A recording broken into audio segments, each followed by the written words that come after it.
Welcome to the Diversity Connector podcast, where we explore the rich tapestry of human experiences. I'm your host, Gertrude Mache, and I would like to acknowledge the traditional custodians of the country on which we meet today.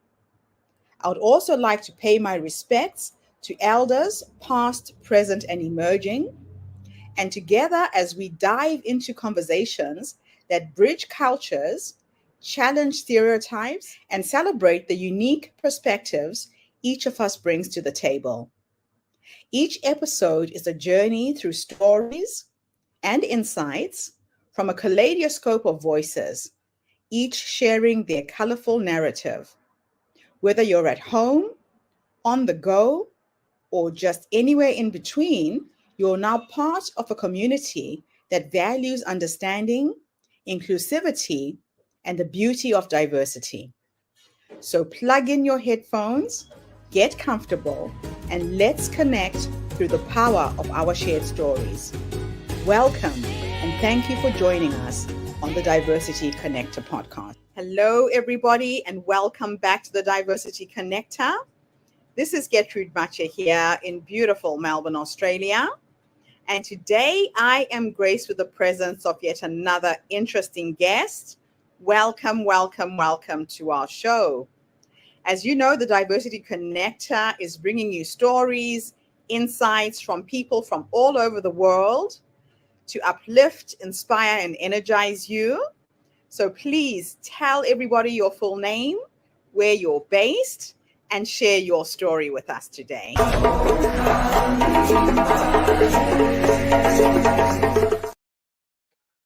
Thank you so much for having me on the show. My name is Stefaan De Vreese. I am born and raised in Belgium.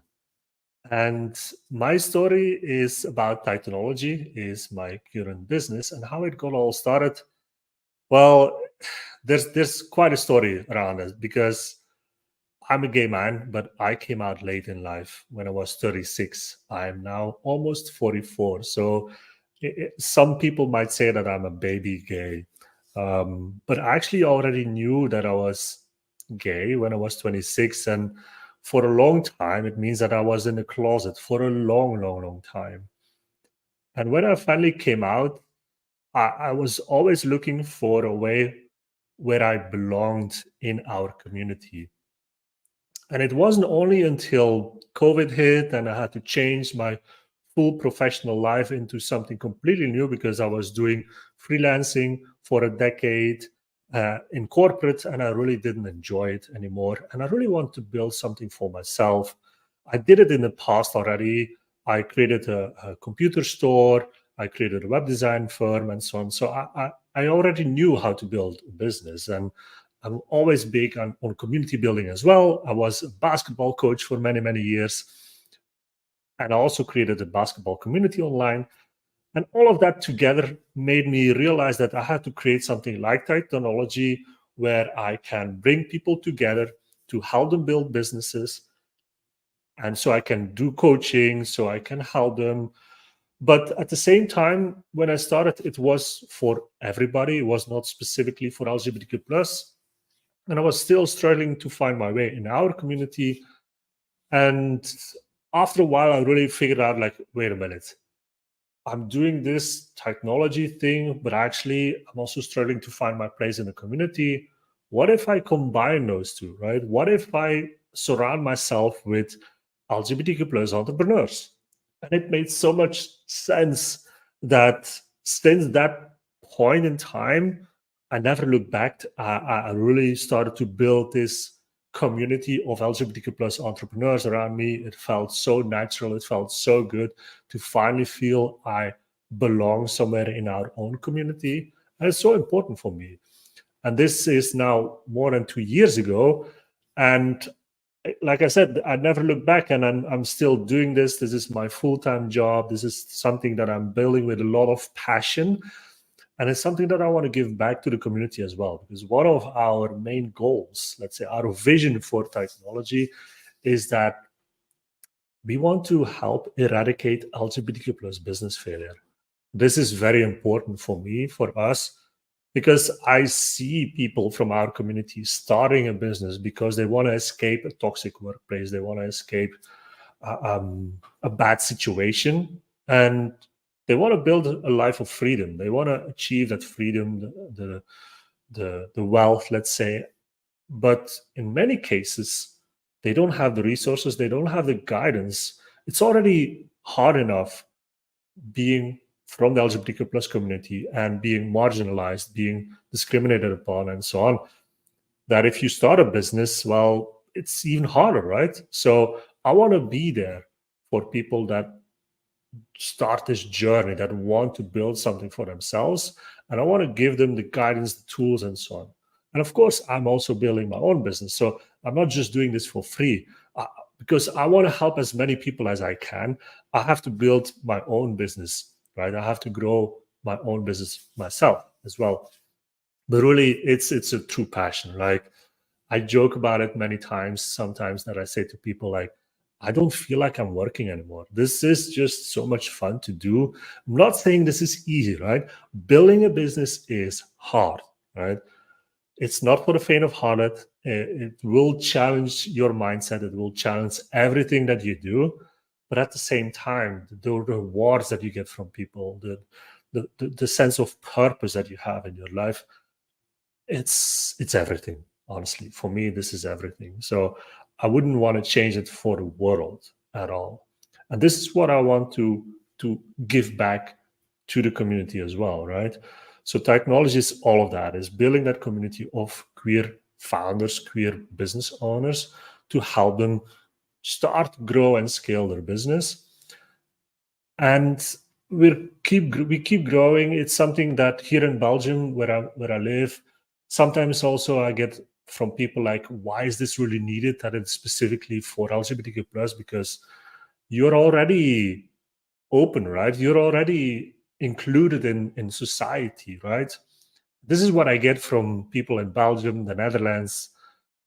And while that might be the case in this region, in many other regions in the world, that's not the case. Like, if you look at how the situation evolves in the US, for example, there is still a big need of helping each other out and creating a community, a safe space for people to join, and to make sure that they can build a business without hiding themselves, without being their authentic self. And for me, it is super, super important, because I was hiding myself for over a decade.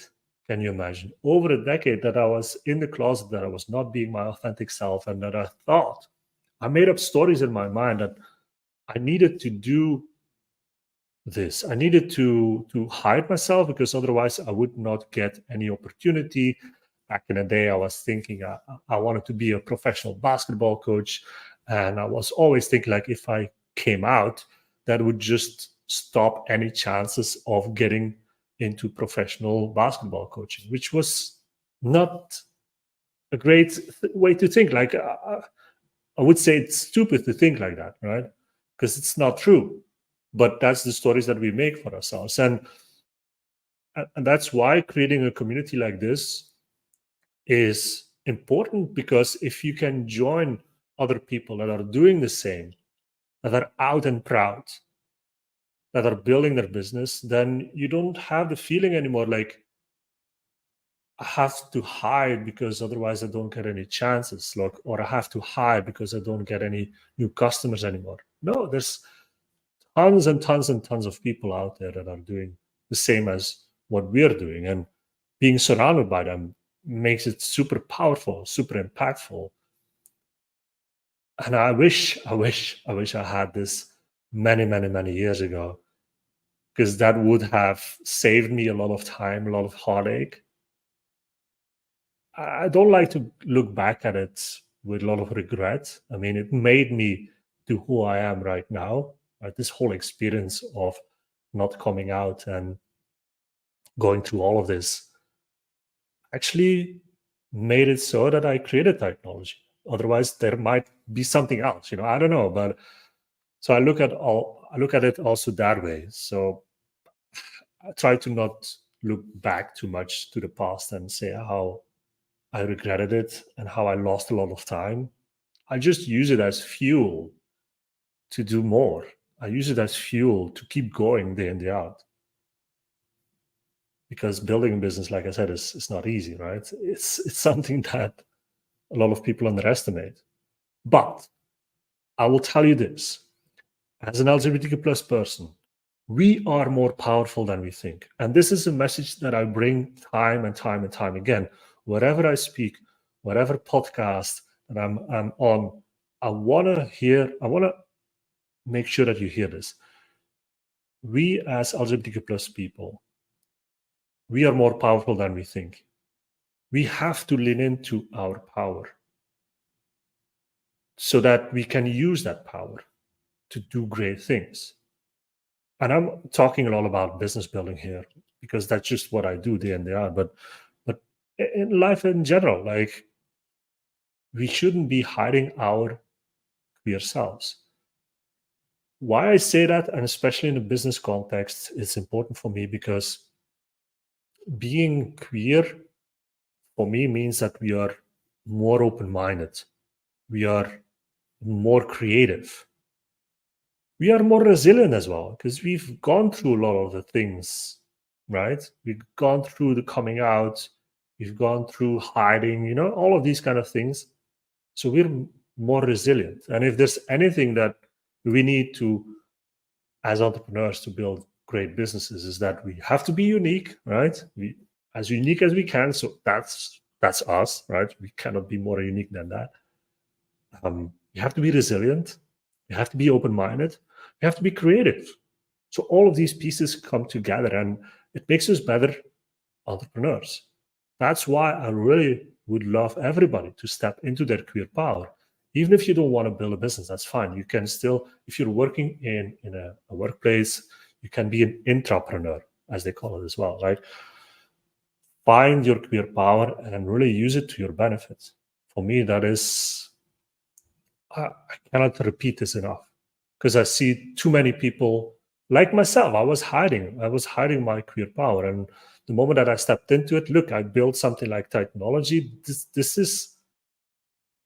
I would never have done that if I wouldn't have stepped into that kind of queer power. And if I didn't realize that this was in me and that this is what I could use, right?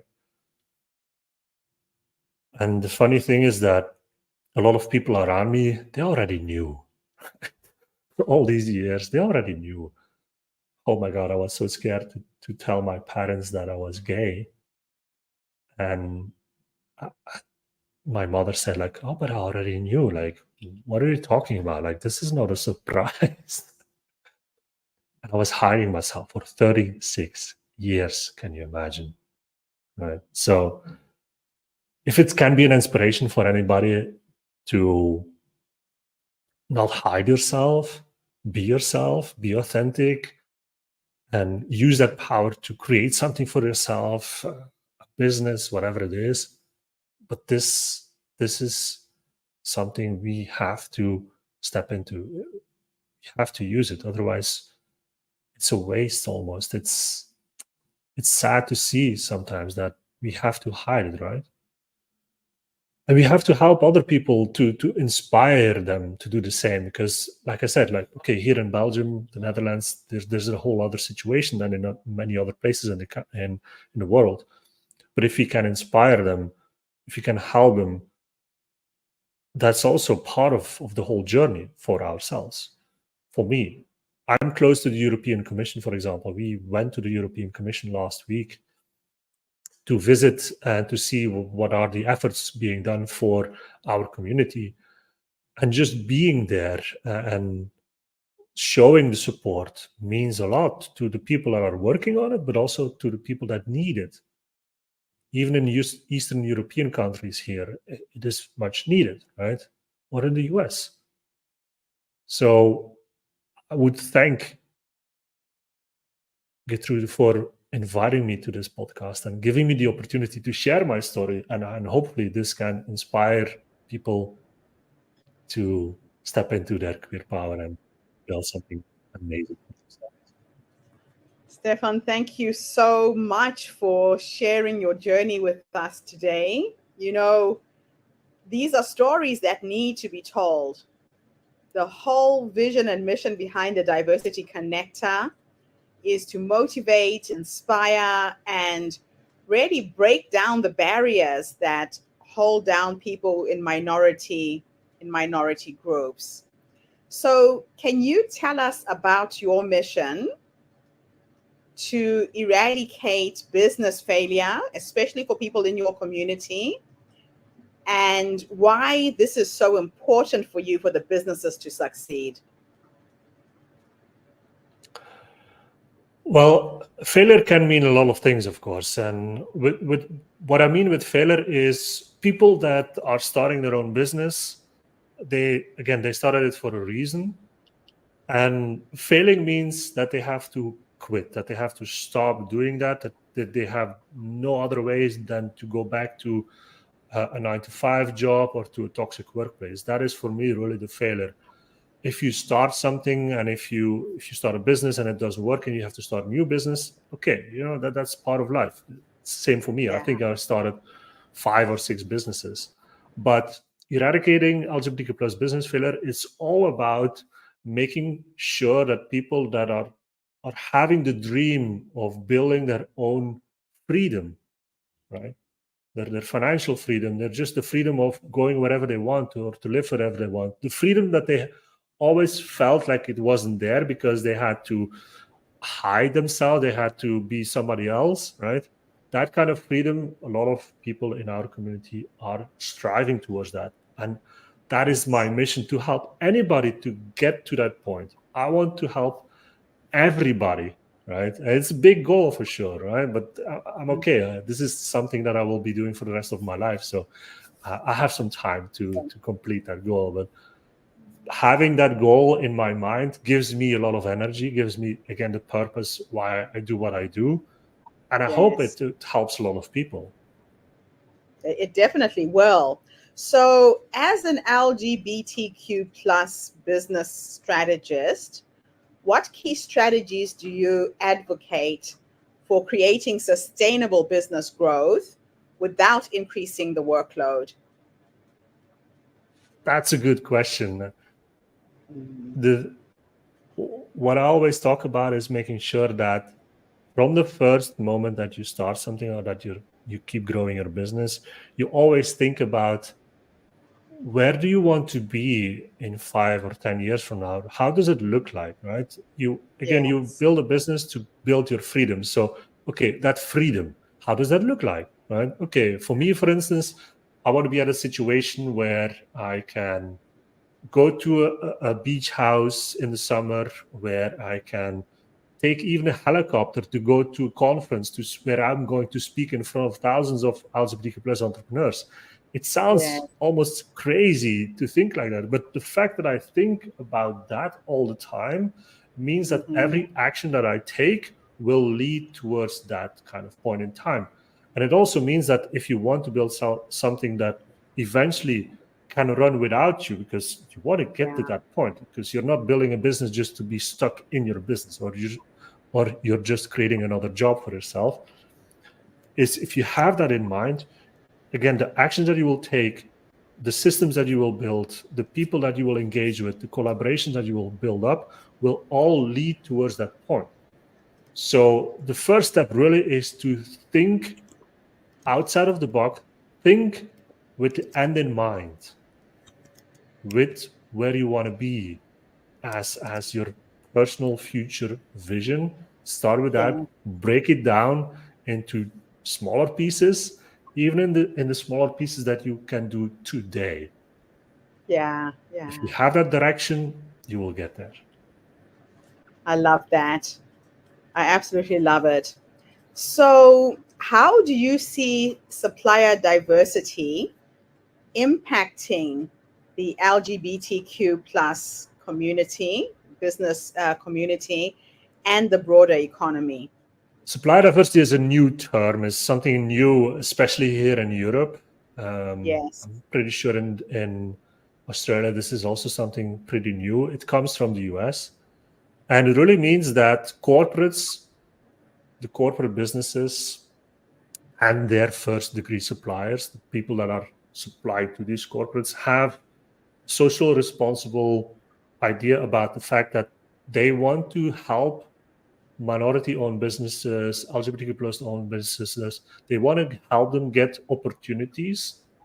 They want to get them Yes. around the same table if it comes to tenders, if it comes to, like, if Amazon needs a supplier, they will also invite LGBTQ plus owned businesses to the table, so they can also have an opportunity to actually become a supplier, right? That's the gist of supplier diversity in a sense.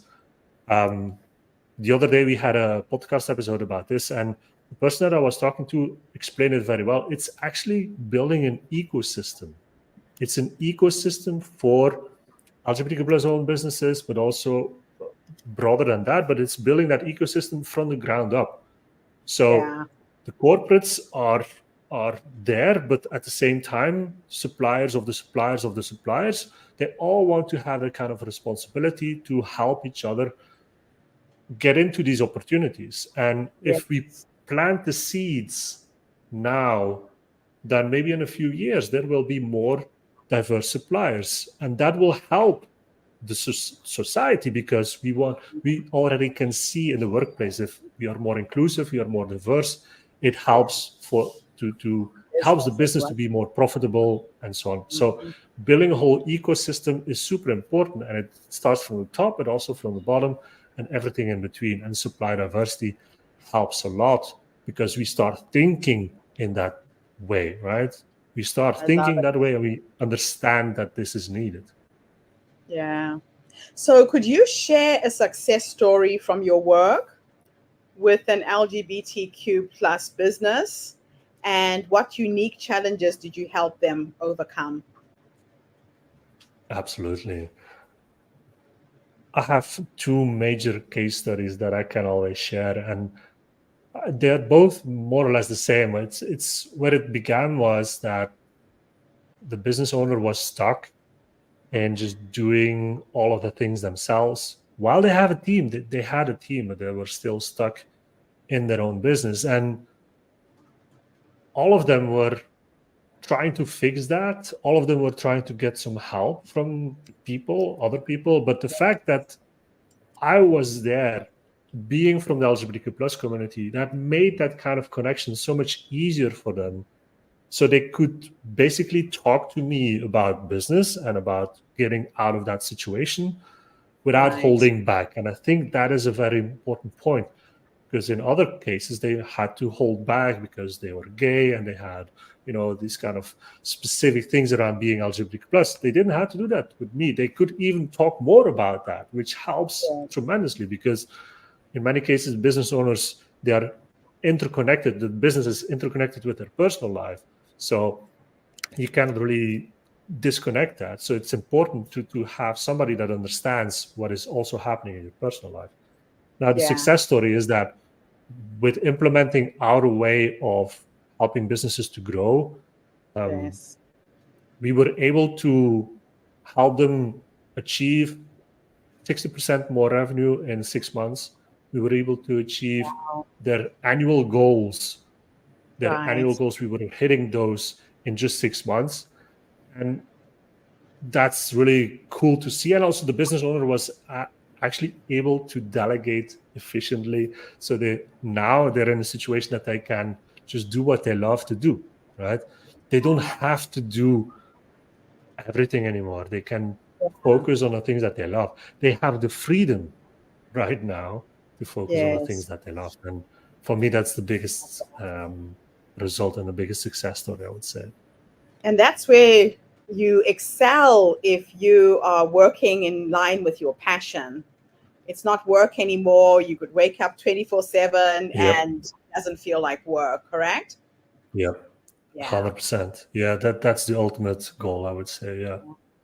So in terms of innovative business development approaches, you talk about a multifaceted approach, including strategy hacking and growth sprints.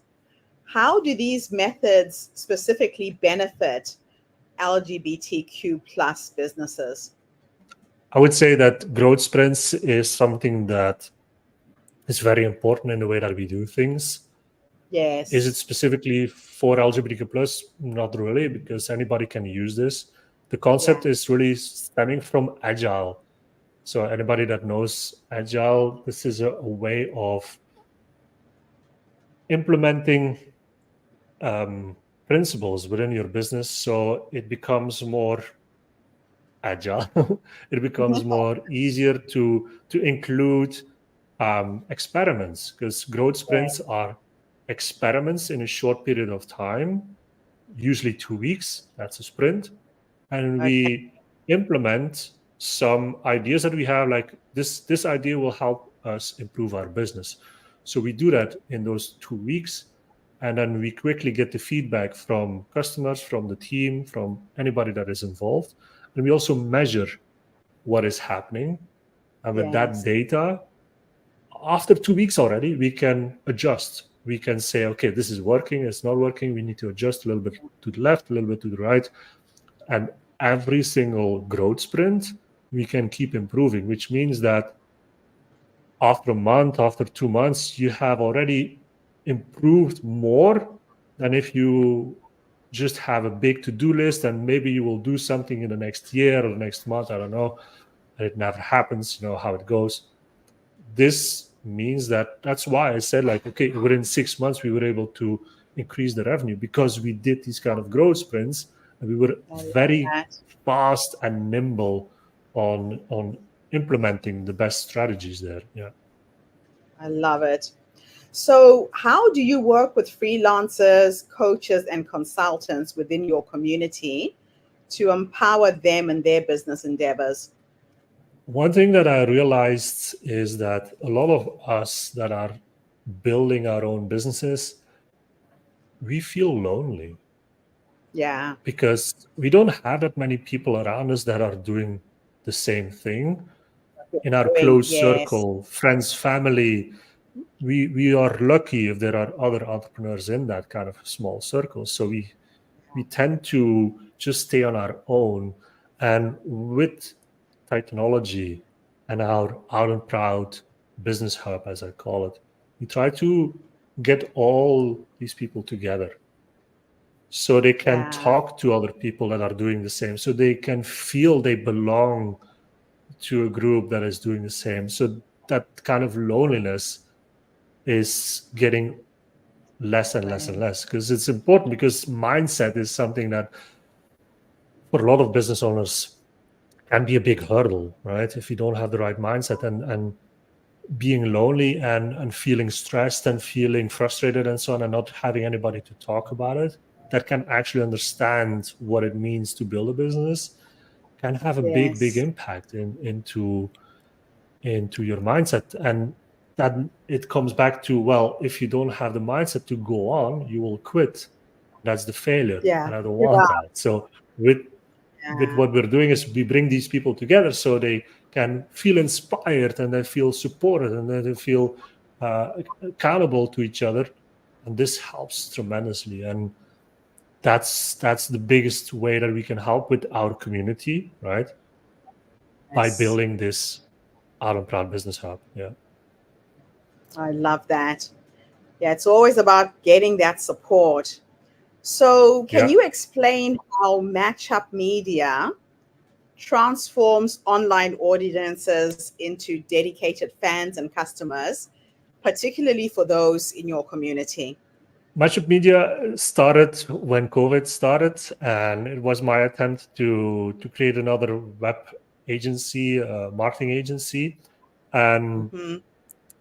while I was helping a lot of LGBTQ plus business owners here locally, um, when COVID hit, look, when COVID hit, we all thought like, okay, we have to go online, and we did a lot of things online. But when COVID was gone, I realized that, well, helping people locally is also very powerful. So with Matchup Media, what we did was a lot of local queer-owned businesses were struggling to get more people through the door, right? Okay. With Matchup Media, we developed a system that could actually get more local people through the door. and, and especially for people that had a queer bookstore or a queer gym and so on, that is very important because they live from people that are coming through the door. And while that is completely different than an online business, because I had the mindset to help anybody that starts this kind of business, and I don't want them to fail, this was something that I could help them with through Matchup Media. And why Matchup Media, not Titanology? Because Matchup Media is all about marketing. Titanology is more holistically business development and so on. So it's building different offers around that. But that's what Matchup Media is about. Okay. I love that. That's a beautiful strategy. So you founded the Business Chamber of Commerce for your community. What motivated you to create this in the first place? And what impact has it had so far? I created the BGLBC, which stands for the Benelux Chamber of Commerce for LGBTQ plus business owners here, because locally, because the fact that a lot of people think here in Belgium, the Netherlands, that it's not really necessary to be that open, and you don't have to put a rainbow flag on everything because we're accepted here, But at the same time, that also means that if I want to surround myself with LGBTQ plus business owners, it was hard to find them because they were not that visible, right? So I thought by myself, okay, let's create something like a business chamber that I can invite people to that are LGBTQ plus owned, just to create some more visibility, right? And also in a greater sense, in a greater picture, it's also to be connected with other business chambers from other countries, and eventually being able to talk to governments and to talk to the European Commission, for example, about changes that we need for queer-owned businesses. And you can only do that from the perspective of an NGO, for example, because if you go there as a business, it will always be like, yeah, but you're a business, so you want to get profit from this, right? And building an NGO and building something that just connects people again, the same principle, creating a community, has that kind of an impact that people can come together without any expectations and becoming more visible and being able to have a say, to have a voice in what's happening also on the higher levels, let's say, of government sometimes. Yes. Yeah, that's where the influence really trickles down and impact can happen. So finally, what advice would you give to an aspiring entrepreneur from your community who's just starting out and looking to scale their business? I guess the biggest advice that I can give is find people around you that are doing the same thing. Yes. That, and find people that are just a few steps ahead of you. Just a few, not too much. You don't want to go to, because if you go ask somebody that has $1 million business and it's just starting out, this is a big disconnect. So the advice that they would give you will not apply to your own business. So find people around you that are doing the same, maybe a little bit ahead, and can just tell you what they experienced and how they did it, right? That's honestly the biggest advice that I can give, and start there. I love that. I absolutely love it. Stefaan, thank you so much for coming online today and gracing us with your presence, sharing your wisdom and your knowledge. Very, very inspiring to know. I know that it takes a lot of energy to deny who you are, to be in the closet. A lot of people suffer in silence. And what you've done is a real example of the best way to live is just to be the full expression of who you are. Yeah. Thank you so much. And thank you to everybody who has tuned in today. The Diversity Connector is bringing you stories, insights, knowledge from people from all over the world so that we can uplift, inspire, and energize. So come back again tomorrow when I interview yet another amazing guest. And in the meantime, have a fantastic day, morning, or evening, wherever you are in the world. And bye for now. Thanks again, Stefaan. Thank you so much. Bye-bye. And that's a wrap, everybody, on today's episode of the Diversity Connector podcast. Thank you for tuning in and being part of our vibrant and global conversation. I'm your host, Gertrude Mache, and it's been an honor to share this space with you, where voices from all walks of life come together to weave a tapestry of diverse perspectives. Remember, every story you've heard today is a thread in the larger fabric of our shared humanity. So, as you step back into your world, carry these stories with you and let them inspire you to embrace and celebrate the rich diversity around us. Don't forget to subscribe, rate, and review our podcast to help us share these inspiring stories with more listeners. Do follow us on social media by looking for the Diversity Connector podcast for more updates. Until then, keep connecting, keep listening, and keep celebrating the beauty of diversity. This is the Diversity Connector podcast signing off. Stay curious, stay open, and